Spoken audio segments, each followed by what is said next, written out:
আসসালামু আলাইকুম। আশা করছি সকলে ভালো আছেন। আমরাও ভালো আছি। আজকে একটা নতুন ব্লগ স্টার্ট করলাম রাতের বেলা। তো আম্মু আর গ্রাম থেকে খালামণি আসছে। তো তারা মার্কেটে গিয়েছিল। তো মার্কেটের ওখান থেকে আসার সময় আমাদের এখানে একটা মেলা হয়। তো মেলা থেকে কিছু বাজার করে নিয়ে আসছে, সেগুলো আপনাদের সাথে শেয়ার করছি। এখানে নিয়ে আসে ড্রাগন ফল, আর এখানে আছে পানি ফল। এই তো তারপরে এখানে আছে কুমড়ার শাক। কুমড়ার শাক আনা হয়েছে। আর এখানে আছে মূলার শাক, সরি পালং শাক এখানে এনেছে। আর মার্কেট থেকে এনেছে আমার ছোট বোনের জন্য একটা ব্যাগ নিয়ে আসছে। এই তো সেই ব্যাগ। আর খালামণি ওড়না কিনে নিয়ে এসেছে। এই টুকিটাকি শপিং করে নিয়ে এসেছে আম্মু আর খালামণি। আজকে সকালবেলা আব্বু বাজার থেকে মাছ নিয়ে আসলো। খালামণি আসছে দেখে আব্বু এই মাছ নিয়ে আসছে। আমাদের গ্রামে এসব মাছ পাওয়া যায় না, তাই এই মাছ নিয়ে আসছে। এখানে কি কি মাছ আছে দেখাচ্ছি। চিংড়ি মাছ আছে, এই যে গলদা চিংড়ি বড় বড়। তারপরে এখানে আছে কাতলা মাছ, বোয়াল মাছ, তারপর ভেজা মাছ, তারপরে কই শিং কই শিং সব মিক্স করা আর মাছ। এটা মুরগি আছে, আর এখানে মুরগি এটা এনেছে, দেশি মুরগি। দেশি মুরগি আনা হয়েছে। এই তো সেই মাছগুলো আমাদের সাথে শেয়ার করব। আমাদের দুপুরের খাবার আজকে লাল কক মুরগি রান্না করা হয়েছে।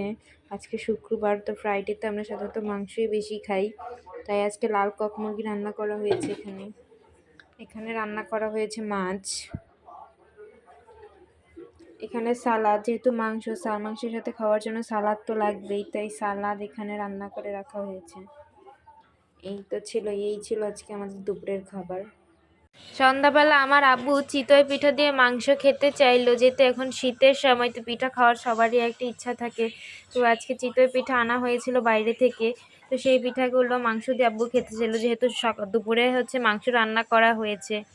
তো এই সেই পিঠাগুলি, চিতই পিঠা খেতে খুবই ভালো লাগে। বাইরে থেকে আনিয়েছি, যদি আজকে টাইম ছিল না তাই আর বানাই নাই বাসায়, নাহলে আপনাদের সাথে শেয়ার করতাম। আর এখানে আছে মুরগির মাংস, যেটা সকালে শেয়ার করেছিলাম, আম্মু রান্না করেছে দুপুরের খাবারের জন্য। এই সেই মুরগির মাংস আর এই চিতই পিঠা।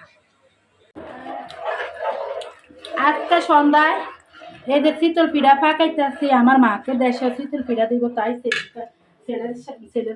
ছেলেকে দিয়ে কয়টা শীতল পিঠা দোকান থেকে আনাইছি।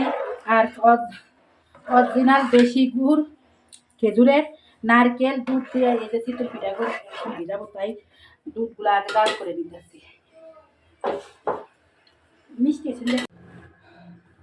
এই যে আমার মার জন্য একটু জলপের আচার বানাইছি। আমার মা এই জলপের আচারগুলো অনেক লাইক করে, তাই আমার বোনে ঢাকা আসার সময় আমার মায়ে বলছিল যে মনিকে বলিস, আমার নাম আবার আমার মা মনিকে ডাকে, মনিকে বলিস আমাকে একটু জলপের আচার দেওয়ার জন্য। তারপরে আজকে এখন এই জলপের আচার বানাইলাম মার জন্য। আর রাইস কুকারে ভাত বসিয়ে দিলাম। আর এই যে মার জন্য খোলা পিঠা ভিজাইলাম দুধের মধ্যে, দুধ, নারকেল, তারপরে খেজুরের গুড় দিয়ে ভিজাইলাম। আমাদের দেশে এই পিঠারে বলে সিন্নি, তাই আমার বোনে কয় সিন্নি হয়েছে, তাই আমার মেয়ে আমাকে বলে আম্মু সিন্নি কি? ওরা আমাদের চাঁদপুরের ভাষায় এই সিন্নি বলে। আপনারা কার কার অঞ্চলে কি ভাষা বলে আমাকে জানাবেন কমেন্টে। আর আমার ভিডিওটা যদি ভালো লাগে একটা লাইক দিবেন, একটা কমেন্ট করবেন, একটা সাবস্ক্রাইব করবেন। ধন্যবাদ সবাইকে।